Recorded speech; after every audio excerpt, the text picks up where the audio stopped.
സാറേ, അമേരിക്ക നൽകിയ F-16 വിമാനങ്ങൾ പാകിസ്ഥാൻ്റെ കൈവശം ഉണ്ടായിരുന്നല്ലോ. എന്തുകൊണ്ടായിരിക്കും ഇന്ത്യക്ക് നേരെ അതെടുത്ത് ഉപയോഗിക്കുന്നത്?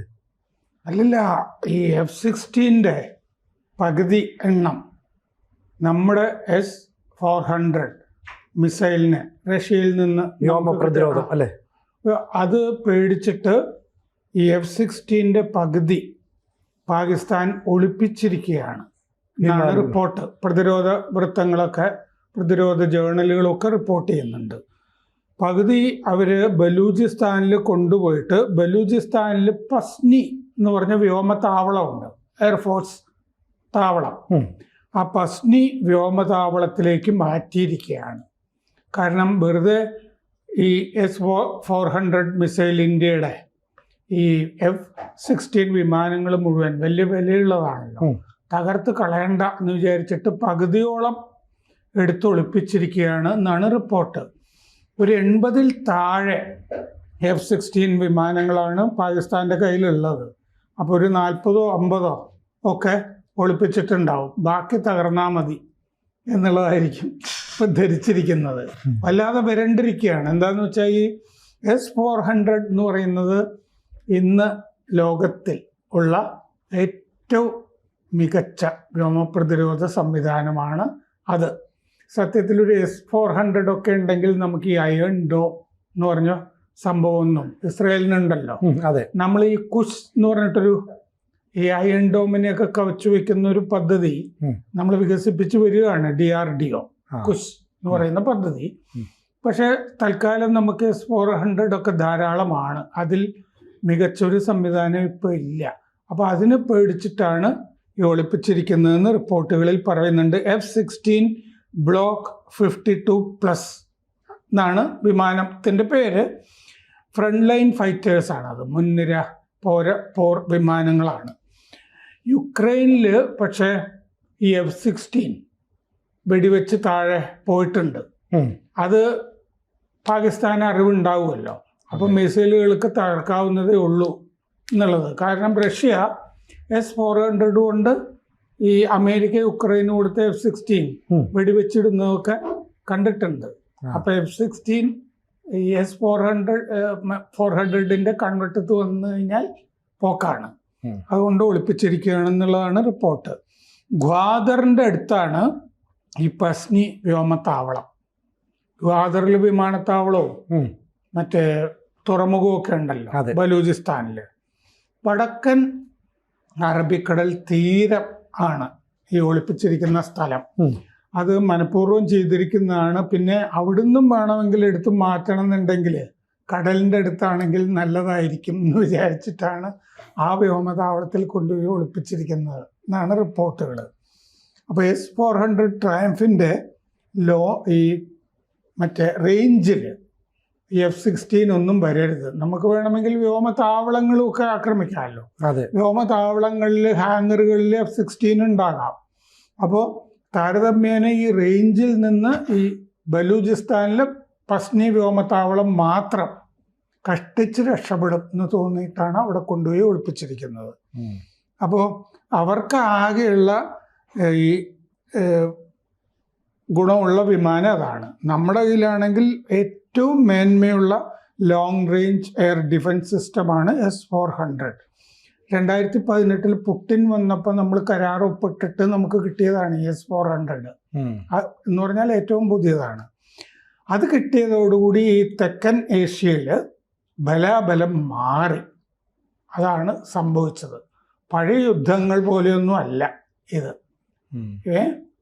ഇപ്പോൾ കൊച്ചി പഴയ കൊച്ചിയല്ല പറയുന്നത് പോലെ S-400 വന്നതോടുകൂടി സംഗതി ബലാബലമൊക്കെ മാറി.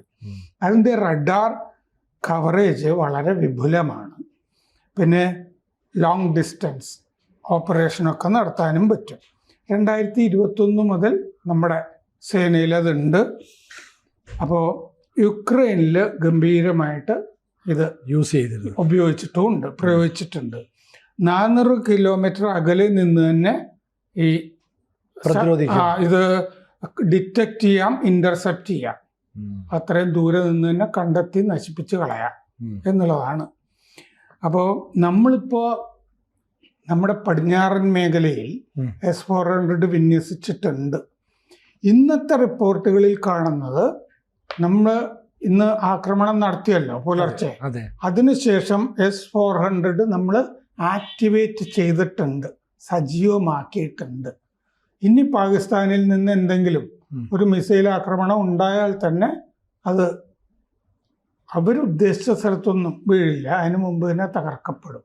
അപ്പോൾ S-400 നമ്മൾ ആക്ടിവേറ്റ് ചെയ്തതായിട്ട് ഇപ്പോൾ റിപ്പോർട്ടുകളുണ്ട്. അപ്പോൾ രാജസ്ഥാൻ, ഗുജറാത്ത് ആ അതിർത്തിയൊക്കെയാണ് ഈ പടിഞ്ഞാറൻ അതിർത്തി എന്ന് പറയുന്നത്. ആ അതിർത്തിയിലൊക്കെ S-400 ഇപ്പോൾ സജീവമാണ്. അപ്പോൾ ഇത് 1990കളിൽ റഷ്യ ഇത് വികസിപ്പിക്കാൻ തുടങ്ങിയിരുന്നു. അതിൻ്റെ അകത്ത് 2007 അവരുടെ സേവനത്തിൽ വന്നു സേനകളുടെ.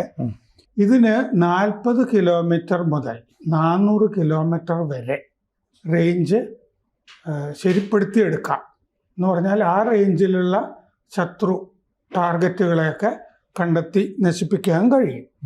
ഇതിൽ ഈ പാകിസ്ഥാൻ്റെ കയ്യിലുള്ള F-16 ആംറാം മിസൈലുണ്ട്. 65 മൈൽ മാത്രം റേഞ്ചുള്ള മിസൈൽ ആണ് അത് വഹിക്കുക. 80-ൽ താഴെ ഉള്ള വിമാനങ്ങളിൽ മിക്കവാറും പഴയതുമാണ്. അതാണ് അപ്പോൾ എളുപ്പത്തിൽ തകർന്നു പോകാൻ സാധ്യതയുള്ള വിമാനങ്ങളുമാണ്. അതാണ് ഈ പകുതി ഇപ്പോൾ എടുത്തു മാറ്റി ഒളിപ്പിച്ചതായിട്ട് റിപ്പോർട്ടുകളുള്ളത്. സാർ, ഇത് മാത്രമല്ല, ഇപ്പം നമ്മളിപ്പം കയറി പാകിസ്ഥാനെ അറ്റാക്ക് ചെയ്തല്ലോ. ഇപ്പോൾ പാകിസ്ഥാൻ്റെ പ്രതിരോധ മന്ത്രി തന്നെ വന്നേച്ച് പറയുകയാണ്, ഞങ്ങൾ വേണമെങ്കിൽ പിൻവാങ്ങാൻ തയ്യാറാണ്, ഇന്ത്യ ഒന്ന് സംഘർഷം നിർത്തിക്കൂ എന്ന് പറഞ്ഞാൽ കാല് പിടിക്കുകയല്ലേ ശരിക്കും ഖ്വാജ ആസിഫ് യാചിക്കുകയാണ് അല്ലേ? അതെ, അടിയൻ എന്നൊക്കെ പറഞ്ഞു വരില്ലേ? അതെ, കാഴ്ചക്കൊലിയൊക്കെ ആയിട്ട് അതുപോലെ ആ നിലയ്ക്കാണ് ഇപ്പോൾ പാകിസ്ഥാന്റെ നിൽപ്പ്. ചോദിച്ചു മേടിച്ചതാണ്. അതെ, കാരണം നമ്മൾ എത്ര കൃത്യമായിട്ടാണ് ഈ ടാർഗറ്റ്സ് നശിപ്പിച്ചിരിക്കുന്നത്. അവർക്ക്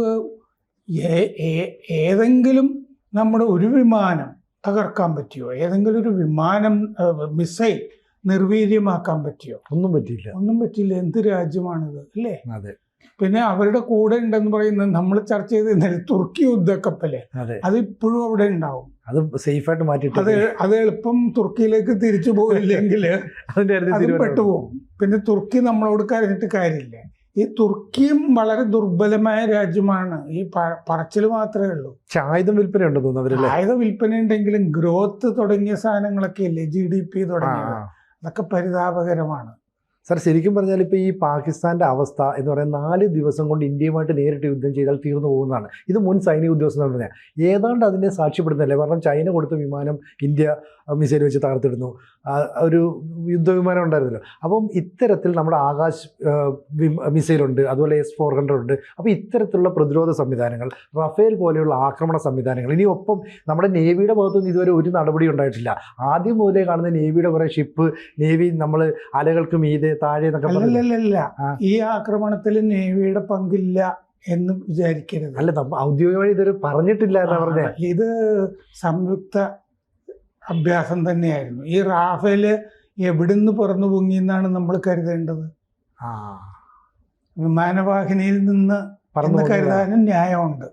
കാരണം ഞാൻ വായിച്ച റിപ്പോർട്ടുകളിലൊക്കെ ഇത് യോജിച്ച ഓപ്പറേഷനായിരുന്നു സിന്ധു എന്നുള്ളത് കാണുന്നുണ്ട്. നമ്മൾ വിചാരിക്കാത്ത കുറച്ച് കാര്യങ്ങളുണ്ട്, പിന്നെ ഉണ്ടാവുമല്ലോ. അതിൻ്റെ മുഴുവൻ കാര്യങ്ങളൊന്നും ഇപ്പൊ പറയില്ല, പക്ഷെ അങ്ങനെ വേണം കരുതാൻ. അപ്പോൾ അതുകൊണ്ട് ഇതിൽ നേവി പങ്കെടുത്തിട്ടില്ല എന്ന് നമ്മളിപ്പോൾ വിചാരിക്കേണ്ടതില്ല. കൂടുതൽ വാർത്തകളും വിശേഷങ്ങളും നിങ്ങളിലേക്ക് എത്താൻ ABC മലയാളം സബ്സ്ക്രൈബ് ചെയ്യുക, ബെൽ ബട്ടണും അമർത്തുക.